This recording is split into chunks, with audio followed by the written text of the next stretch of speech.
This concept quickly. If anyone in this room is looking for an instructor, a drill instructor, a sergeant or lieutenant to get you through this academy, get up and get out now. It's not going to happen. I'm not here to get you through the academy. That's not my function. It's not my job. My job is to place obstacles in front of you. It's your job to develop a process and how to get through those obstacles and move forward. My job is to make things uncomfortable. Discomfort promotes change, promotes better habits. From there, it's up to you whether you develop the self-discipline to sustain those habits moving forward. Make sense? Yes, sir.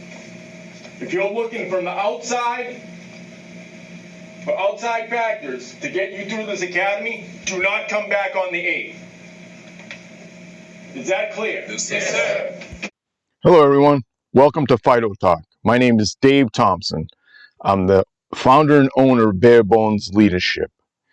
We're bringing you 23 years of military experience, 20 years of law enforcement experience, and our mission here at Bare Bones is to grow and develop effective leaders and share a perspective of leading self daily. The purpose of this episode today is addressing the growing victimhood mentality in leadership and its destructive effects. So, as we get into what a victimhood mentality consists of, let's define what a victimhood mentality is.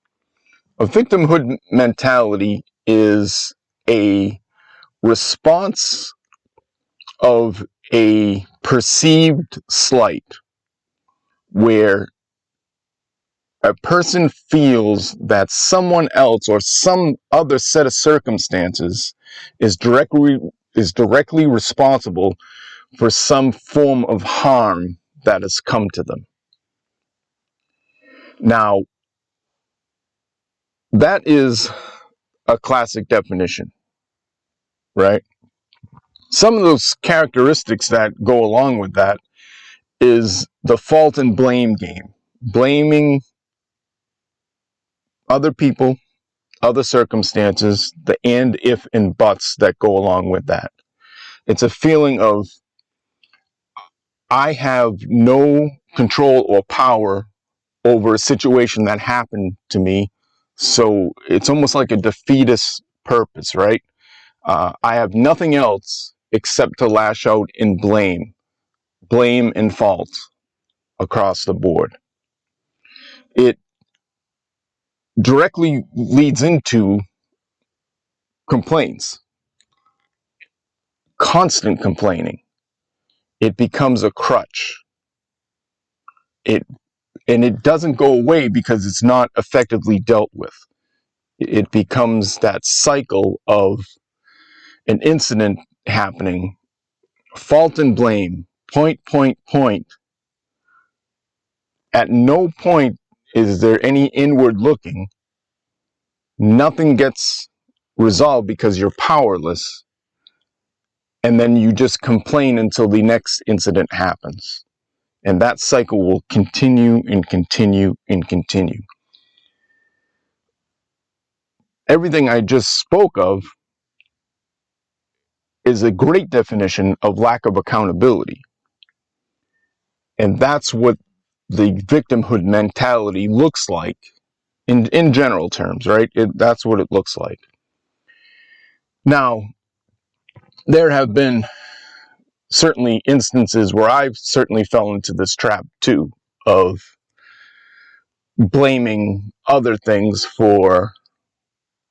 and other people for things not going my way, right? And this is a tough lesson to learn. It's not something, certainly now looking back, that I'm proud of or anything that I would certainly recommend or guide anyone into as far as an approach or a response to any given situation, right? When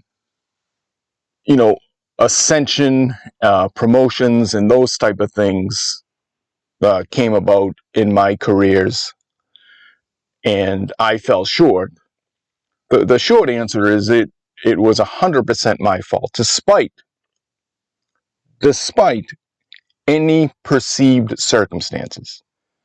Because at the end of the day, my perception didn't matter and still doesn't matter to anyone else but myself. I could have saved myself a lot of heartburn, aggravation, all self-induced, by the way, and just accepted it for what it was, acknowledged it, tried to pinpoint the lesson from it, and move on quicker and be better for it. Instead, I chose to ruminate, play the blame game, and maybe not outwardly, but certainly inwardly, right? And that was not effective for me moving forward in leading myself and leading any other part of my life. So it will hamstring you if you allow it to, right? Some of the long-term effects of this is the bandwidth that you're expending is not worth the return on investment, right? You're expending time, energy, thought, all these very valuable resources that you need, that anyone would need to work on and better themselves. And you're wasting them on something that you're not able to change.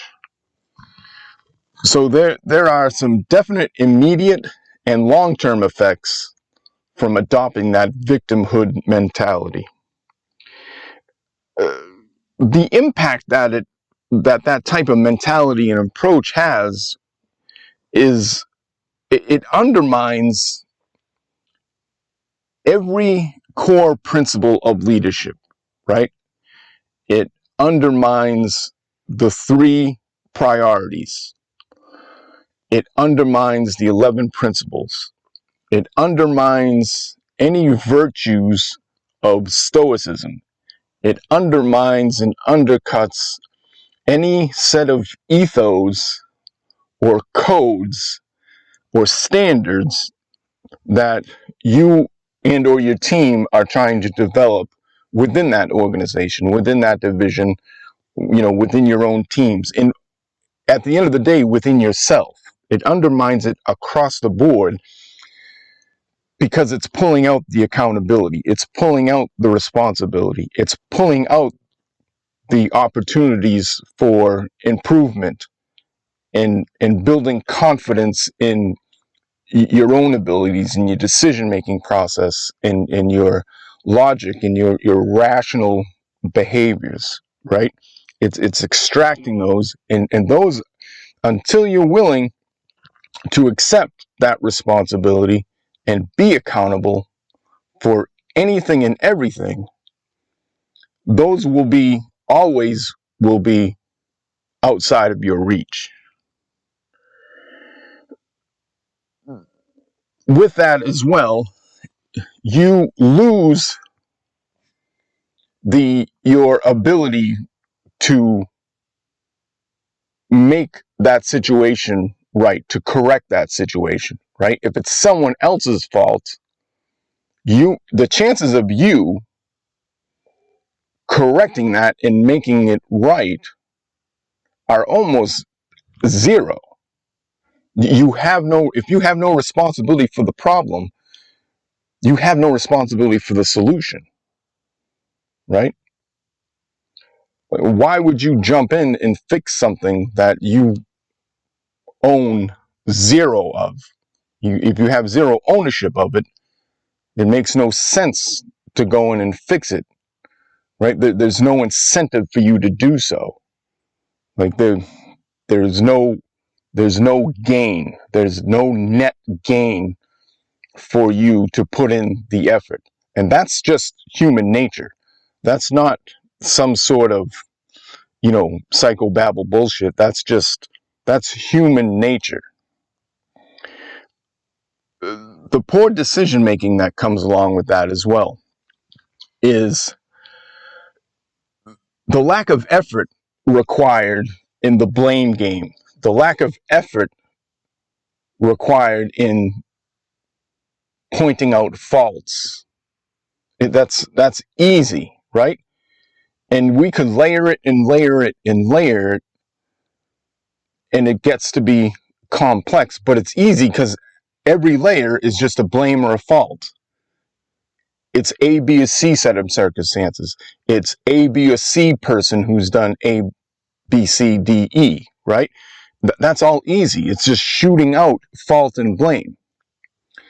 The simplistic answer is I should have done A, B, or C, right? Let's take a dive into the situation. Let's put in some extra effort, break it down, see where I shoulder responsibility, how I made a poor decision or lack of decision, what I did or did not do ahead of time,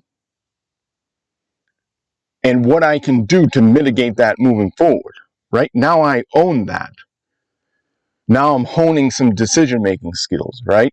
I'm trying to develop my reflexive and my critical thinking processes. Now I have ownership of something, right? Now I'm more confident moving forward. And that is all a result of responsibility and accountability. Another thing that this victimhood mentality and the blame game, the fault game, it lowers morale. It truly lowers morale. If you're sitting around a bunch of sad sacks whose only contribution to any conversation is woe is me, this sucks, this situation sucks, did you hear about this suck situation? Suck, suck, suck, suck, suck. We tend to want to be part of a group. It's a human innate quality. It's human nature. We're a pack animal. We're a social animal.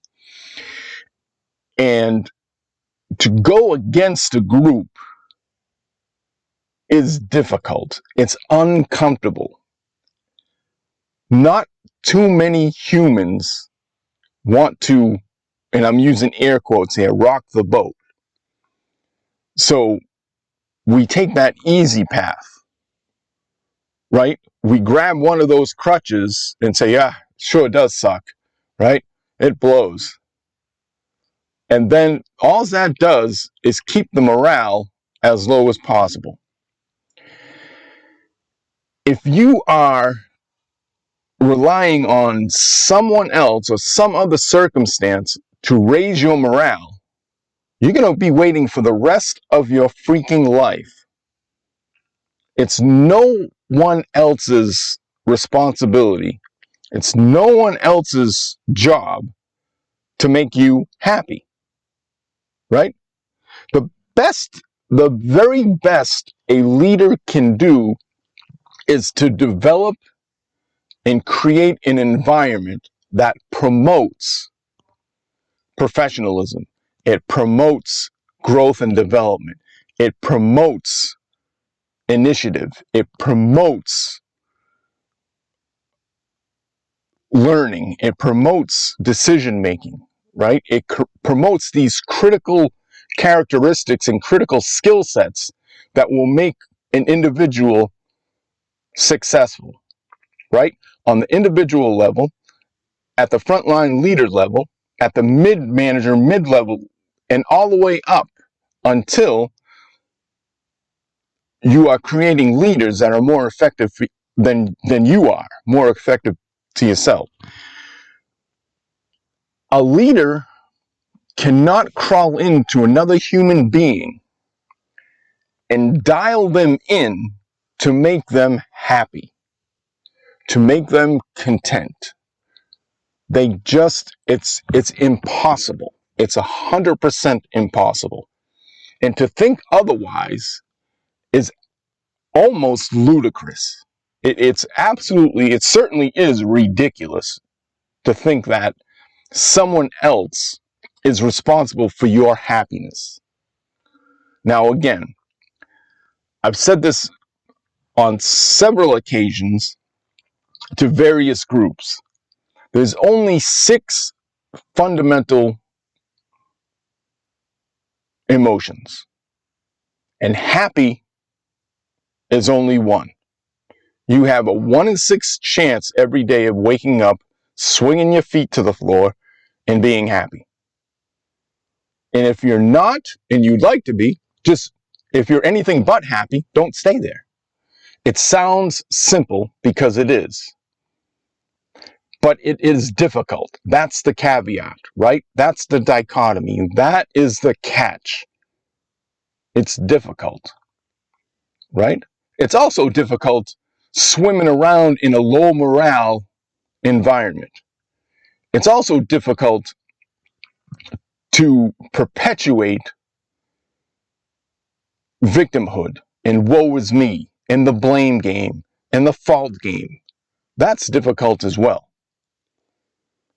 But if I'm going to look at what the payoff is for me on a personal and professional level, it's certainly not sitting around being a victim to every freaking circumstance that comes down the pipeline. That does nobody 1 ounce of good across the board. Not one. Sooner or later, team cohesion will deteriorate, right? You know, some people, or I would even venture to say most people, at some point prefer peace, right? They prefer peace. They prefer at minimum, right? A neutral, somewhat, balanced type environment. People will get sick and tired of the whining, of the complaining, of the victimhood, of the woe is me, of those type of crutches that are anchoring the team as a whole. Now we just open the door to infighting, to sidebars, to all these other issues and circumstances that are detracting from the overall goal.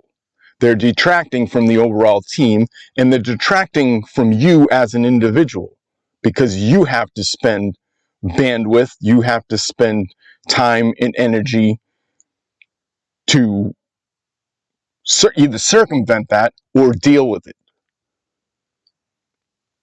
That's a net loss across the board for any objective you're trying to secure or any goal or mission statement you're trying to fulfill.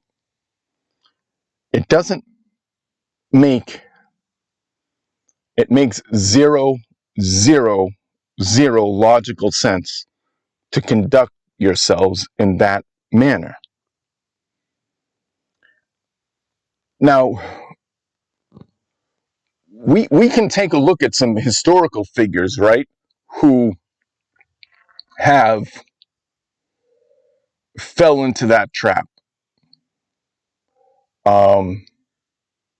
We can look at some of the Vietnam era leaders, Beckwith, Hackworth, some of these outstanding leaders who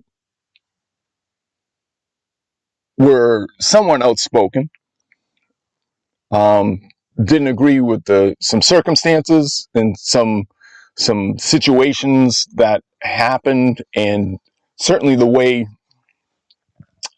their leaders or the people that they answered to was handling military issues at that particular era, right? They didn't play the victim, even when they were censured, right? When the United States government censored them, they kept keeping on, right? They didn't deviate. They didn't play the woe is me. They didn't play the blame game. They didn't play the fault game. They just continued on. Looking back from now till then, you see a different picture, right? You see a leadership that had hamstrung those frontline leaders, right?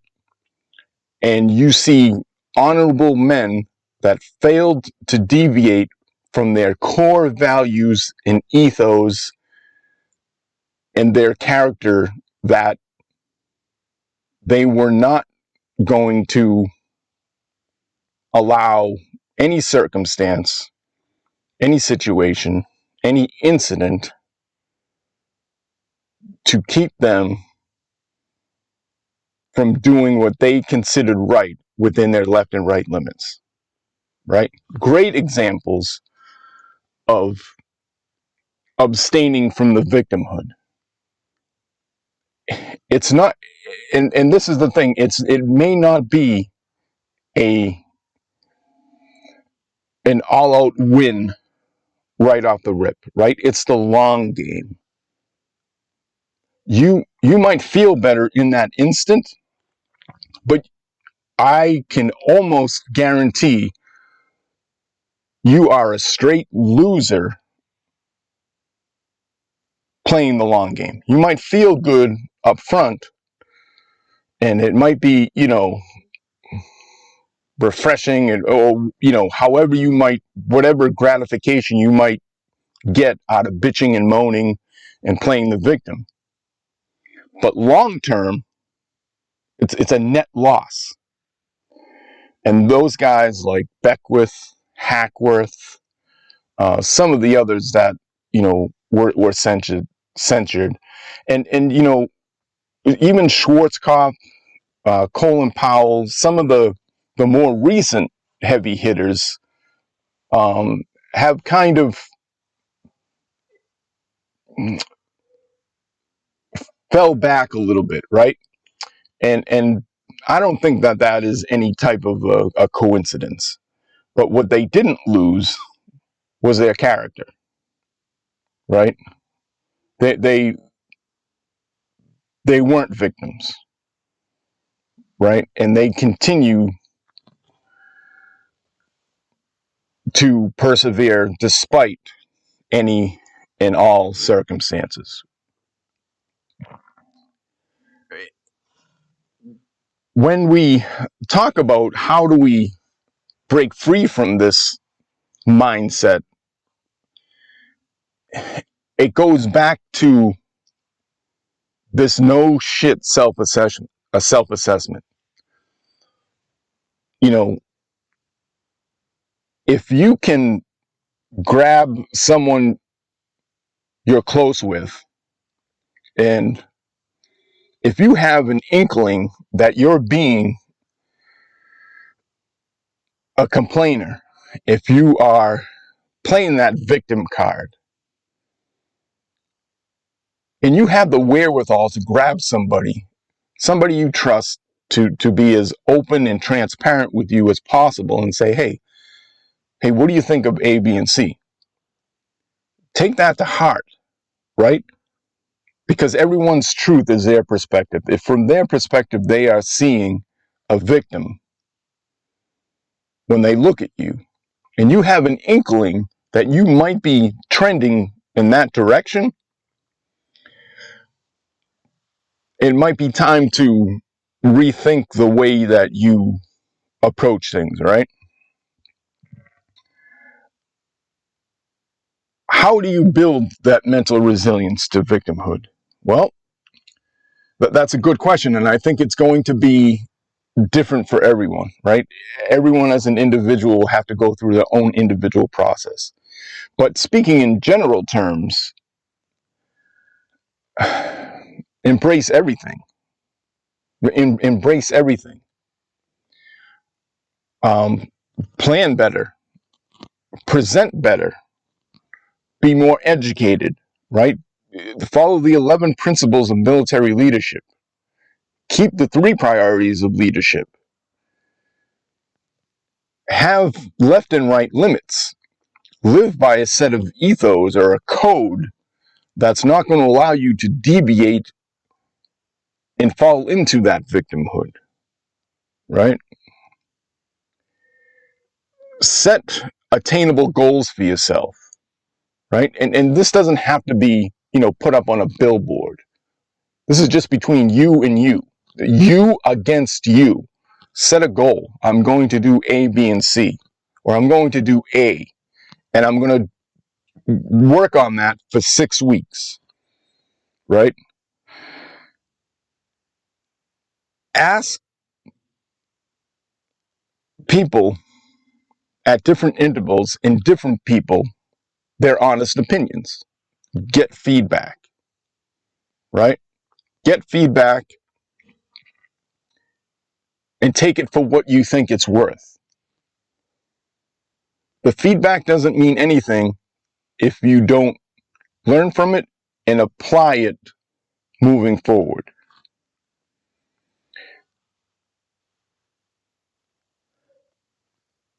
Then promote the anti-victimhood movement within your teams, right?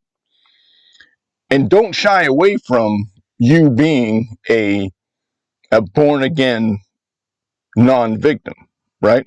Don't shy away from at one time, I was this, but this is what I've learned, right? Be a teacher, be a mentor, be a coach.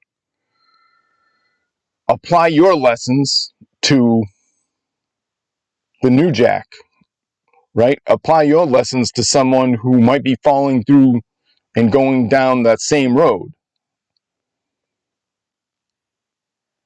The the culture that victimhood establishes and promotes is one of the most ineffective cultures and environments that anybody could possibly work under in any industry at any time. It's just not something that we here at Bare Bones feel that anyone gets a single thing out of, right? So to kind of summarize what we've talked about, the approach of it's always someone else. I have been victimized by a circumstance. I have been victimized by another person, right? I'm only disrespected. I'm only hurt. Made I'm only made to feel a certain way because of me. And that's it. I'm the only entity on the face of the earth that controls those emotions, right? I'm the only one. I get to decide. It's me and nobody else. The erosion of the team, the erosion of the goal, the objectives, and you as an individual will snowball and come quicker than you think if you choose the victimhood, if you choose that victimhood mentality. The blame game, the fault game, it just snowballs into what everyone has defined as a toxic environment. Yet, there's no one willing to step up, take accountability, see it for what it is, and start establishing that counter movement. And if it only starts with one or two people, then that's what it is. I mean, that victimhood bitch mentality only started with one or two people, right? And it snowballed. For some reason, and I think it has to do with a simple approach and what is considered right, ethical, within, your left and right limits, within your code, within your ethos, is hard. They're simple concepts, but they're hard. It's easy to be a bitch and a victim. It's hard to be stoic. It's hard to be ethical. It's hard to be the person who's unwilling to deviate from their own personal principles and values. But it's worth it. At the end of the day, it's worth it. And if you choose not to deviate from it, at the end of your time in whatever team, division, organization, there's no second thoughts, right? There's no looking back. There's no I woulda, coulda, shoulda. There's none of that. There's none of that baggage moving forward, right? You walk with your head high. You can engage and talk with anybody. There's no regrets. There's no hindsight's 2020. I mean, there's always some of that, and there will always be people who Monday morning quarterback. But for you, in your outlook, the squeeze is worth the juice. It's work. It's all work. Just choose your work, right? Choose the hard work. Pick your suck. It all sucks at the end of the day. But what is the return on investment for that, right? Well, I think that wraps it up for today. I appreciate everyone listening, and we will catch you on the next episode. Thanks for listening. I want to thank everyone for listening to this week's episode of Fido Talk with Dave Thompson. If you would, please subscribe and review. It helps a lot. Share the word with your friends and family. Have them check it out and provide some feedback. We'd love to hear it. Check us out at barebonesleadership.com for the latest blog and different perspectives on everything leadership. Follow us on the gram and on our newly updated Facebook page. Share your comments, your thoughts, your views. Any and all feedback is always welcome. And don't forget, keep kicking those fucking doors in, and as always, Fido. I appreciate you guys listening. Take care, and see you next time.